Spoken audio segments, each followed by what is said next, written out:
عباده الذين اصطفى أما بعد فأعوذ بالله من الشيطان الرجيم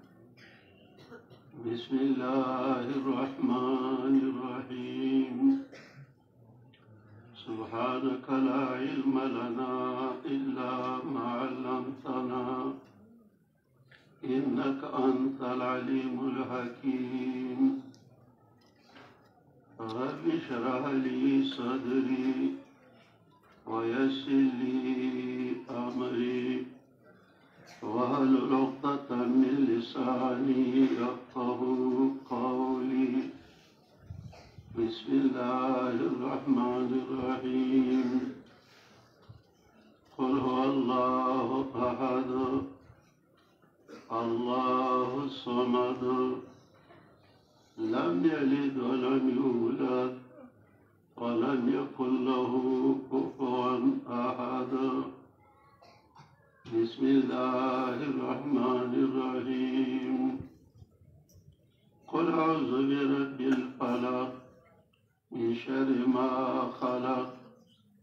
ومن شر غاسق إذا وقب ومن شر النفاثات في العقد ومن شر حاسد إذا حسد بسم الله الرحمن الرحيم قل أعوذ برب الناس ملك الناس إله الناس من شر الوسواس الخناس الذي يوسوس في صدور الناس من الجنة والناس وما عزت منده مسلمانانو اور راجمشو مسلمانانو خویندو او میندو زمان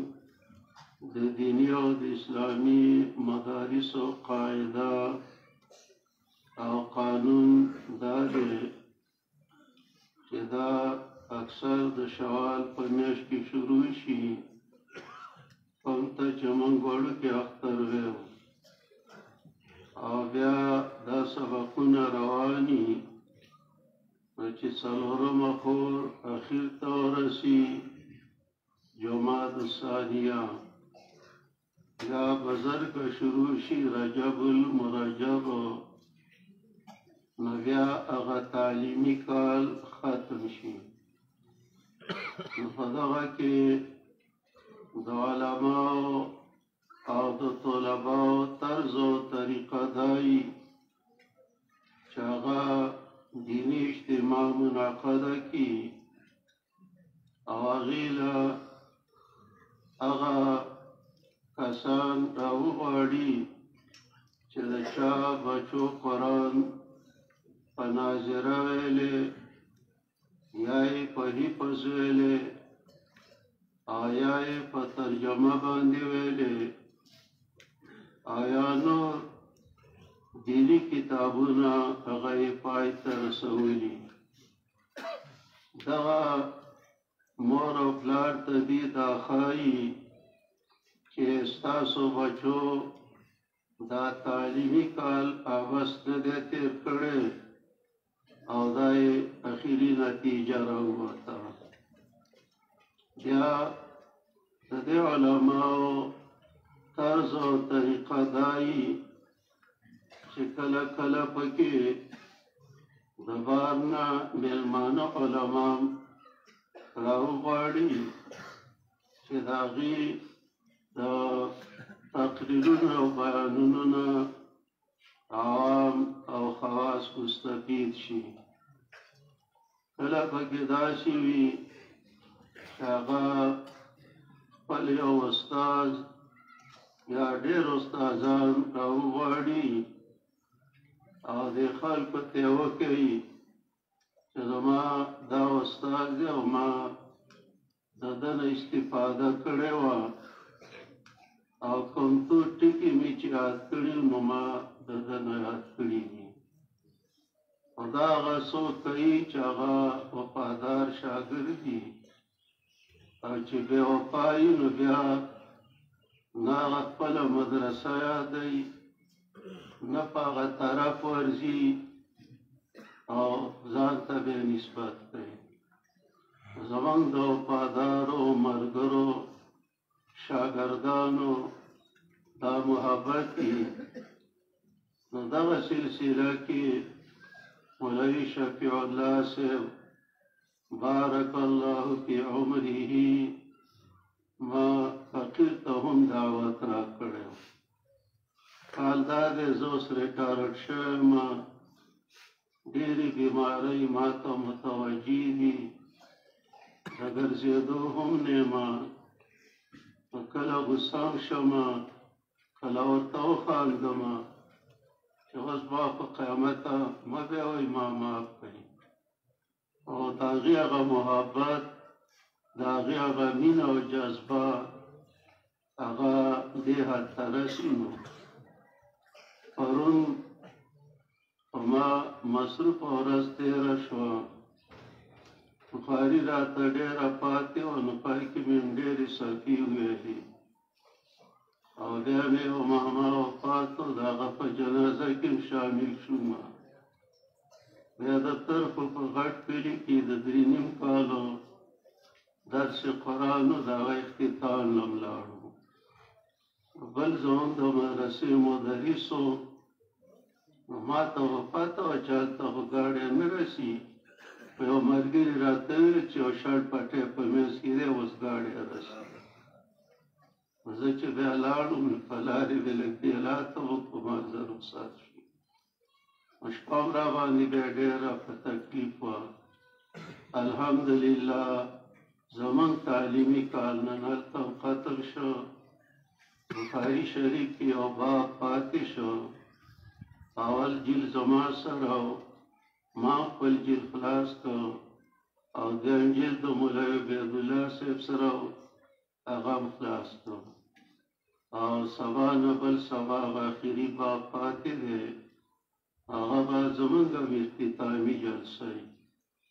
سنجبر کې مولوي شفیع الله صاحب وویل چې زموږ امیر محترم مولانا احمد طیب طاهري متظله العلي هغه به تشریف راوړي. د هغه به 3 بیانات دي. سبا ماسپښین نه وروسته به د ښار د حفیظ صاحب په مدرسه کې د هغې بیان وي. هلته هم ختم البخاري ده، کېدای شي هغه په ما فقیر وکړي. بیا به شپې له زموږ توحیدآباد طرفو ته راځي. د بل په ورځې به انشاءالله هلته اختتامي بیان وي. هلته هم ختم المشکات او ختم البخاري ده. په مشورې مطابق یا به هغې بیان کوي یا به ختم البخاري کوي. غرمه به بیا مینې ته راځي د مولوي محمد عمران مدرسې ته. ماسپښین نه بعد به دلې بیاني. نن په ګجرانواله کې و، ما ورسره ټلیفوني رابطه وکړه، شکریه مې ور ادا کړه او ما وویل چې زه الله دې سبا روغ راوله او تاسو به مو له دعاګانې کوئ. نو بهرحال بیمارۍ هم دي، بوډاتوب هم دی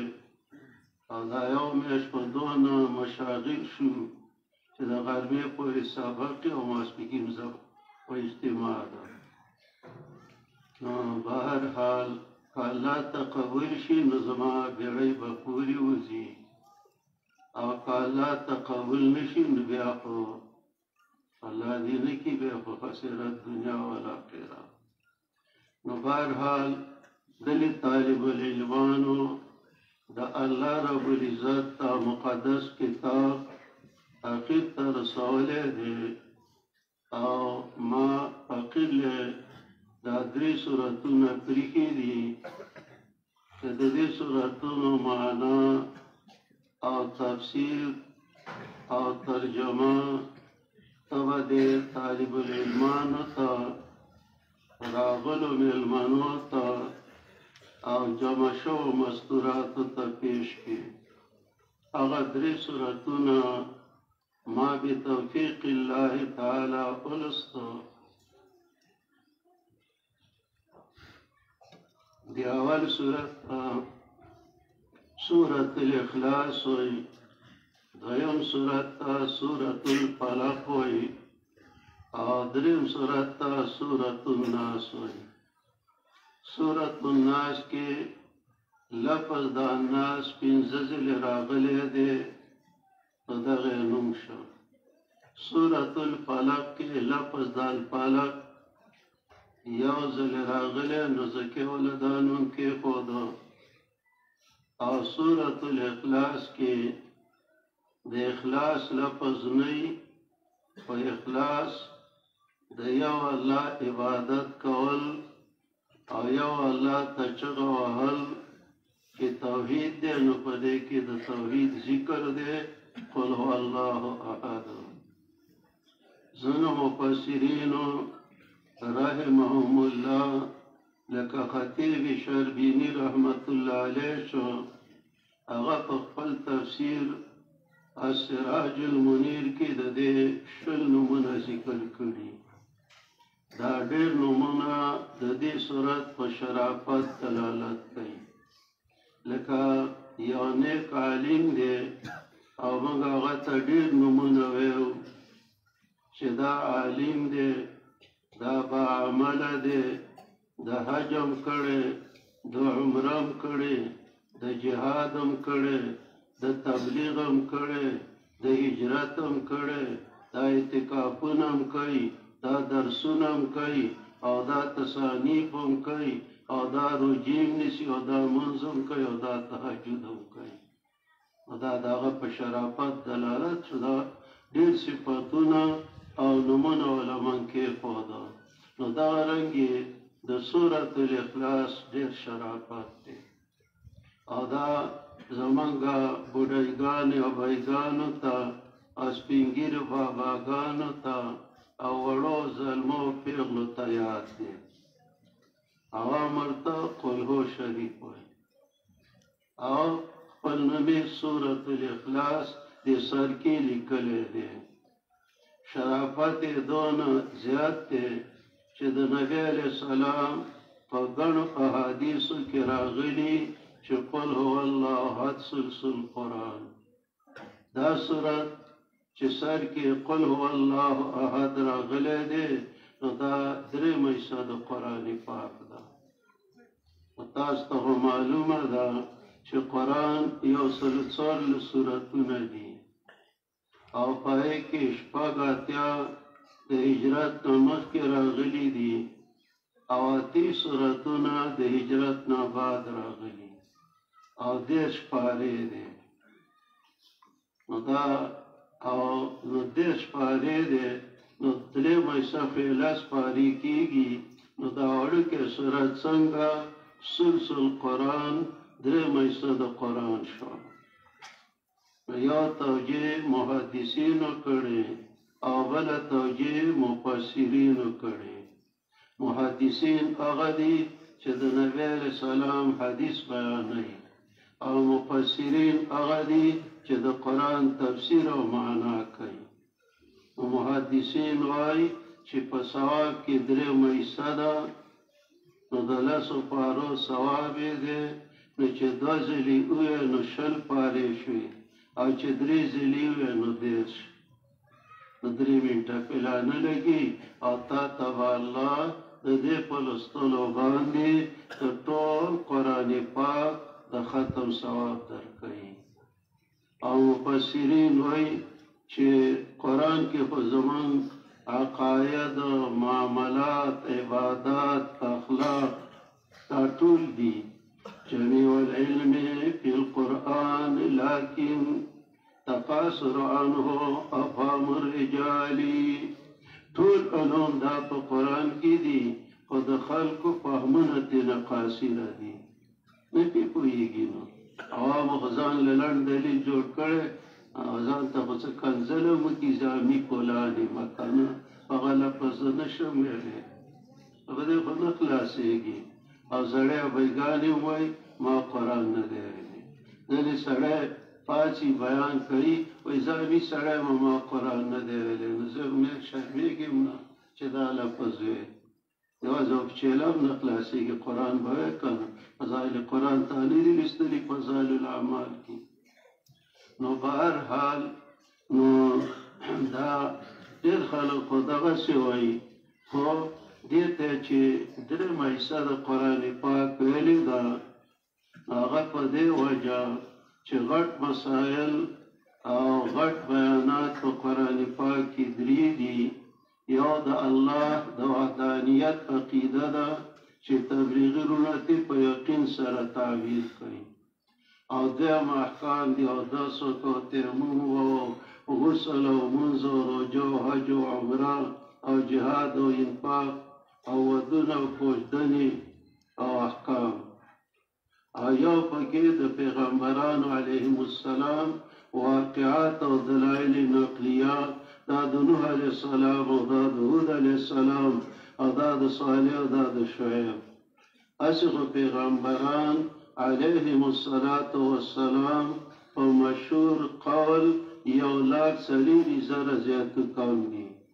خو د 15 نومونه په قرآن کې راغلي د نورو پیغمبرانو نومونه په قرآن پاک کې نه دي اجمالا ورته اشاره ده نو دې صورت کې د الله وحدانیت هغه ذکر دی نو د هغه درېیو مسلو نه یوه مسله راواخیسته نو لهذا صار ثلث القرآن دا بیا درېیمه حصه د قرآن پاک ده نور توجیهګانې پکې دي که کوم علما پې ځان پویه کول غواړي نو د شیخ الاسلام ابن تیمیه رحمت الله علیه په دې مستقل کتاب دی جواب آل العلم والایمان فی ان قل هو الله ثلث القرآن هغه دې وګوري انشاءالله د دې په ثلثیت او د دې په درېیمه حصه بیا پوه شي لوی شرافت الله ورکړی دی او عقبه رضی الله عنه یو صحابي دی وایي موږ سفر کې وو نو نبی علیه السلام د دې وروستو 2 سورتونو په باره کې وویل چې د دې مثل په قرآن کې نه دي راغلي وایي ما ته وکتو نو پیغمبر علیه السلام له خو الله ډېر لوی بصیرت ورکړی او حکیم الامت و چې ګوره دې سړي زړه ته خو دا مسله داسې پوره کوزه نه شوه وایي د مسافرۍ وکړو او نبی علیه السلام د سوارۍ نه راکوز شو او جمع یې مونږ ته وکړله په اول رکعت کې قل اعوذ برب الفلق وی او په دویم رکعت کې قل اعوذ برب الناس وی او ما ته مخ مبارک راستون کو چې عقبه څنګه دی مختل خو په دې کې دا مسله یاده کړئ چې یو سړی په کور کې او د سهار لمونځ کوي نو اوږد قرت به وایي مقتدیانو ته پیغمبر علیه السلام به د 80 آیاتونو نه واله تر 100 آیاتونو پورې په دواړو رکعتونو کې ویل دې وجې نه د لمانځه کې رکوع هم ده سجده هم ده قیام هم دی او قرآن ویل هم پکې دي خو الله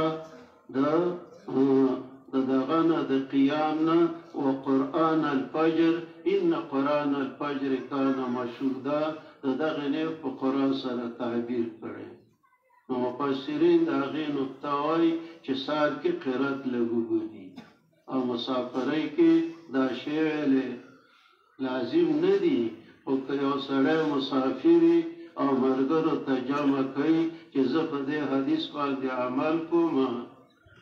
خیر دی ویلی دي شي پخوا به د پېښور نه بسونه چربان راووتو ایله به باجوړ ته رارسېده په دې 400 به موږ راتلو طالبۍ دور و د 400 کې موږ بس ودرېد ملګرو یې لمونځ وکړ ما پکې دا دواړه سورتونه وویل او بیا د ګبري شام ابجي صاحب الله دې وبخښي هغه هم راسه هغه ته مې ویل ابجي صاحب ما په دې حدیث عمل وکړ دارنګې یو ځل موږ اوږۍ ته د شورا دپاره تللو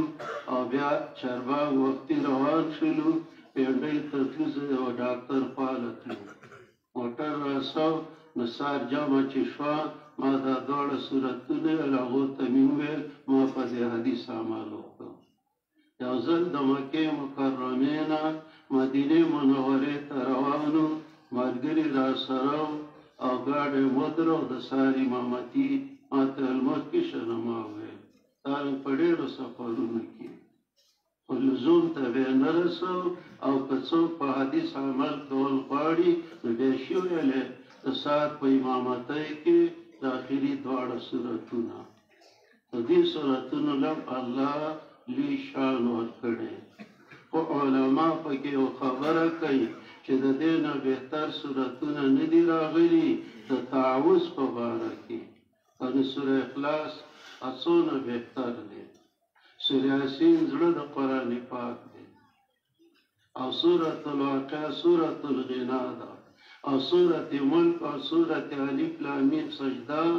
دا د عذاب د قبر د عذاب نه د خلاصولو صورتونه دي. دا ټول په خپل معاملاتو کې راولئ، خو که د الله په پناهۍ کې ځان ورکې نو دا بهتر صورتونه دي. اعوذ برب الفلق، زه پناه غواړم په رب د سبا، او اعوذ برب الناس، زه پناه غواړم په رب د خلقو باندې. بیا د اول صورت کې 15 خبرې دي. او الله یو دی، الله بې حاجته دی، د الله بچوړي نه وي، د الله مور و پلار نه وي، او د الله په مثل یې څوک نه وي. په دې دویم صورت کې 15 خبرې دي. زه پناه غواړم په رب د سبا، د شر د مخلوقات نه، د شر د تیرې شپې نه، د شر د جادوګرو نه، او د شر د کینهګرو نه. بیا په دې دریم صورت کې 15 خبرې دي. زه پناه غواړم په پالونکي د خلکو، په باچا د خلکو، په مددګار د خلکو، د شر د شیطان نه. او شیطانان 2 قسمه دي، من الجنة والناس. نو د هلکانو ذهن وښی که نه پاړی ورته یادي، نو 5 3 15 په 3 منټو کې 15 مسلې یادې کړې مزید. الله دا دې ته د دې خلاصه وایي. سوره اخلاص کې الله نبی علیه الصلاة والسلام ته حکم کوي. ادارنګه سوره فلق کې ورته وایي، او سورة ناس کې ورته وایي قل قل قل ویاوه. او دا اشاره ده دې ته چې څنګه دې صورتونو کې د لا اله الا الله خبره ذکر ده، نو د محمد رسول الله ده. د کاول خطاب نبی علیہ السلام ته دی، او بل الترغیب الى التبلیغ دی چې قل وایا. دا نه چې شیخ پری ده او خوله پټه بهتري ده، او د پښتنو بزرګ شي د چا ملاس ته غوږ نه پاڅي. امر بالمعروف او نهی عن المنکر به کې قل وایا. په دیره کې میوه، په دکان کې میوه، په کور کې بچوړو ته میوه، په ختم کې میوه، په مدرسه کې میوه. قل خوله به نه بندې، پرچیکی به نه. نو قل ویوه ای پیغمبر علیه السلام وشان داده الله احد، الله یکی یو دی. دا هغه کلمه وه چې بلال حبشي رضی الله عنه به په تودو شګو کې څملو، په ګېډه به یې وله ګټې واړولې، او ورته ویل به چې یا به په دې حالت کې تړقېدلی مړ شي، او یا به د دې عقیدې نه واوري. نو دا قانون دی چې د تور سړي اواز لږ خوږي، دا زمون چې وایي خوږي. که مخکې تاسو وایي ما ساري درس کې نوم هم اخیستی و. نو په هر حال د تور سړي زما په شانې چې هغه اواز بوغي نو. او بلال خو حبشي و تور و، نو څونه خوږه خوله به یې وه، او په څونه خوږ اواز به ویل احد احد احد احد زما رب یو دی او دې ته ویلی شي دعوه د توحید او تبلیغي نو ورته وایي الیقین هغې وایي چې د دې ژبې نه زموږ دې زړه ته دا کلمه کوزه شي او موږ ویو توحید خدا واحد دیدن بود نه واحد گفتن توحید دا دی چې په دې زړه کې دې راشي او په ژبه نه په ژبه و زړو بیګانو چې اذان واورېده لا اله الا الله محمد رسول الله بشک خدای یوی شریک دی نه بل دی په نامه نه قربان دی له خوږې نامې نشم چې نسې وې اوس په خړپوسو کې راولې نو هله خپله نیکه هغوی د عجیبه توحید و چې شریک دی نه او بل دی په نامه نه او کله به دا بوډاګان د جومات نه راووته نو چې خپه به یې راپړتاو شو لوی ځوانه یا اللہ ولی نوے اللہ سے ہونے کا یقین مخلوق سے نہ ہونے کا یقین دغه د خلی توحید او دغه توحید دا دی چې ستا پړه کې دا خبره راشي دیو جنا لیزان عبدالقادر جیلانی د بغداد صاحب په خپل کتاب الفتح الرحمانی کې لیکلي دي چې كيف تقول لا إله إلا الله تفخل سنك لمغي أو في قلبك كاملا فلك دي صونا مددگاران نولي غاغزون دي واجور کیو کانا دا دا جغ دي دا دا سربانوی دي دا دا یوی دي دا دا بساڑی دي دا دا ٹوپ دي دا دا چیل دي دا د باد دی دا د سرکو باد دی دا د توی دی دا د زړی دی دا د سری مخې دی دا د سری وشتیر دی او دا د مالداري دی انبار مولانا به ویل چې زما دی د الله په ذات قسمي د الله نه غیر بل څوک د په شکال ګرمته نشي جوړولی نو دا مندانه به څنګه جوړوي خلک دې وسې جوړ کړي دا مردان تبلیغی مرکز لبا زکلا کلا راتلو مشربی جمعیلا تکا زما دول سکالا کوزو نو یوزل ای که عالم تقریب کو نو اغوی علا چیزا دا غلط تلی و مسی روزیلا عالم دی خب موحیدا نو پلاس بی نکی را وخطا نچه کور ترالو ما نابی را تویلی چی تو دیری بابا لالشا جوڑ بدی کی مال ابی دا نکی را باندې چا راوستې ده هغې ویل الله نو مال جوړی به مې ما الله کنه دا بس یو حال او دې بل کې دا حالت الله د علماو نه راضي شي او د حق پرستو تبلیغیانو نه دې الله راضي شي چې محنت وشو اوس شرکونه خلکو ته داسې ګپ شپ کوي نو بهرحال توحید ویوا شان دادے اللہ کیاو دے دے اللہ الصمد اللہ محتاج دے اللہ دے احتیاج دے اور طول دنیا ورطا محتاج دا ملائک محتاج پیغمبران محتاج اولیاء کرام محتاج صحابہ کرام محتاج عالمان محتاج آمیان محتاج نارینہ محتاج زنانہ محتاج او انسانان محتاج او پیران محتاج یو الله تبس لم یلد اولاد څوک نیولی ندی یهود دروغ وایي چې عزیر علیه السلام زوی دی فرنګیان دروغ وایي چې عیسی علیه السلام زوی دی د مکې مکرمې خلکو به دروغ ویل چې ملایکې نومونه دي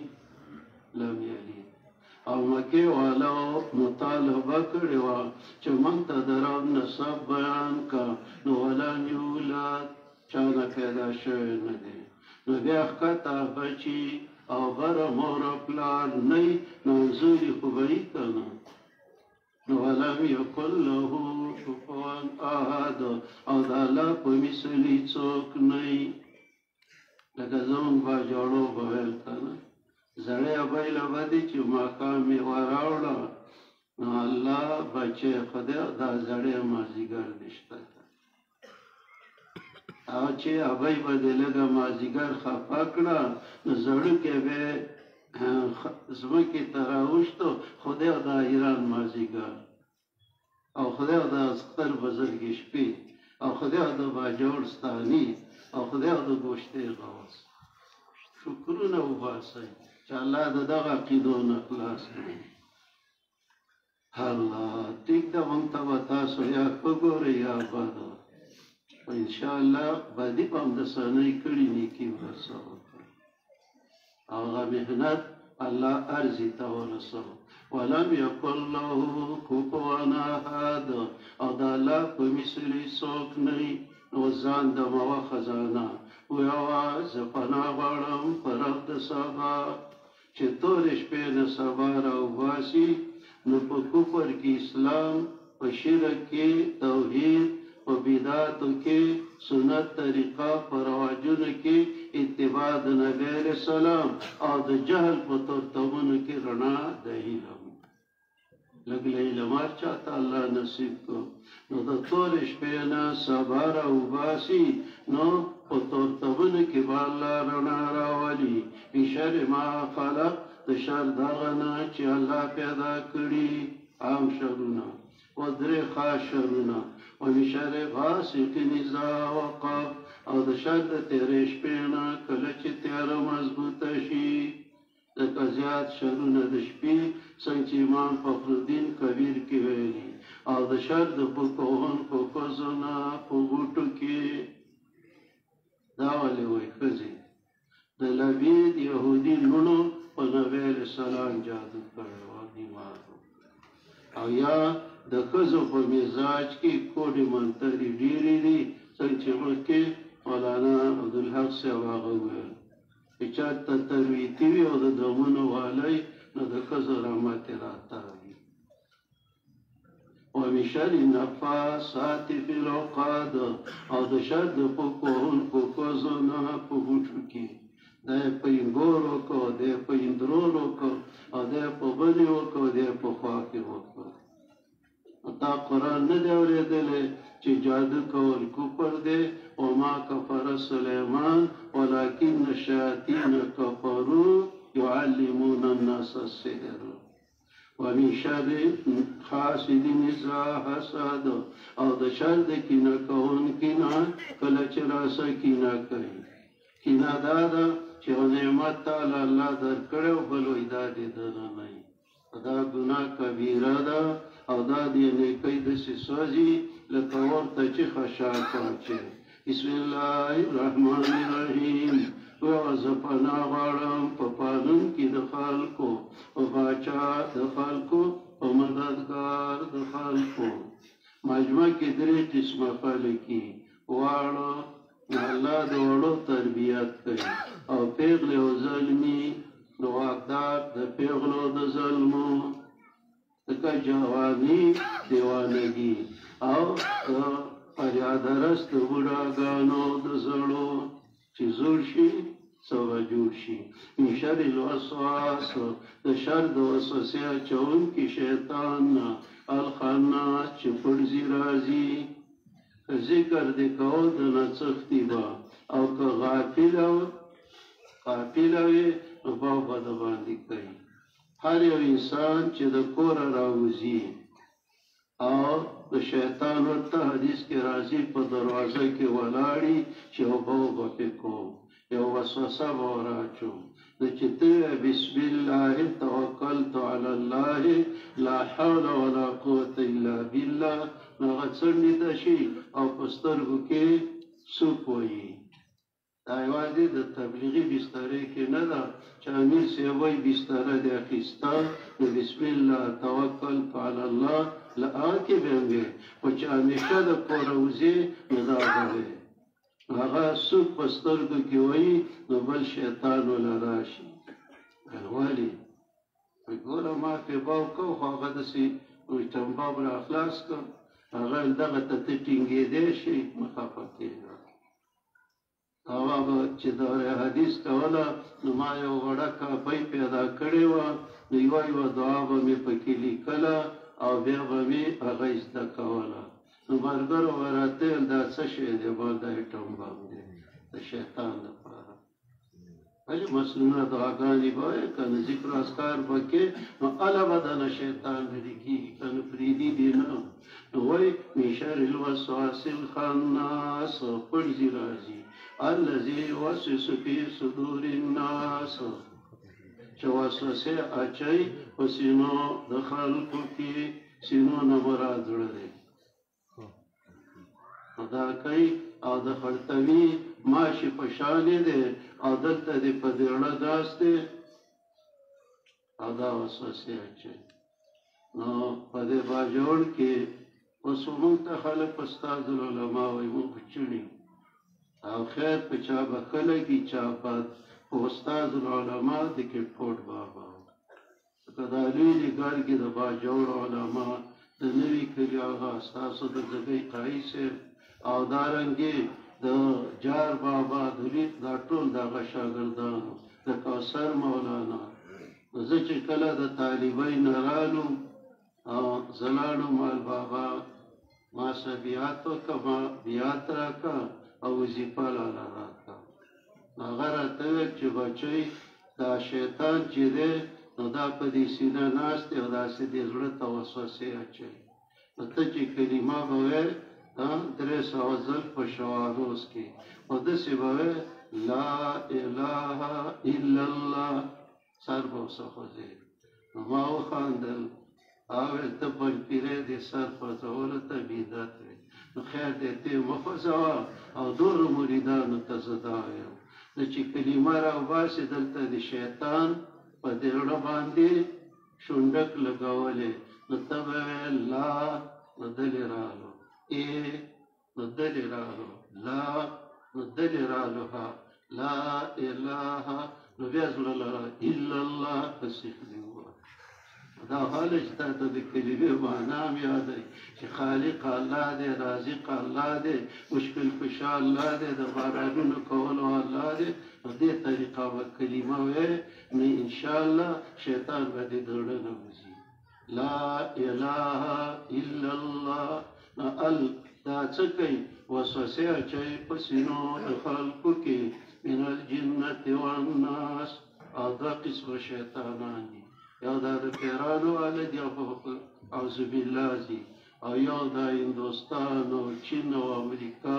او روس او جاپان او فرانس او برطانیه او ټول کفري طاقتونه دا انسي شیطانان دي که چاته خبرونو ته غوږ کېدی ارامېتوب به کوي او د اسلام خلاف او دا ښځې به موږ وتسولوي وایي دا یې حقوق دي د ته کور ډېوه بارته څنګه وباسي واخر دعوانا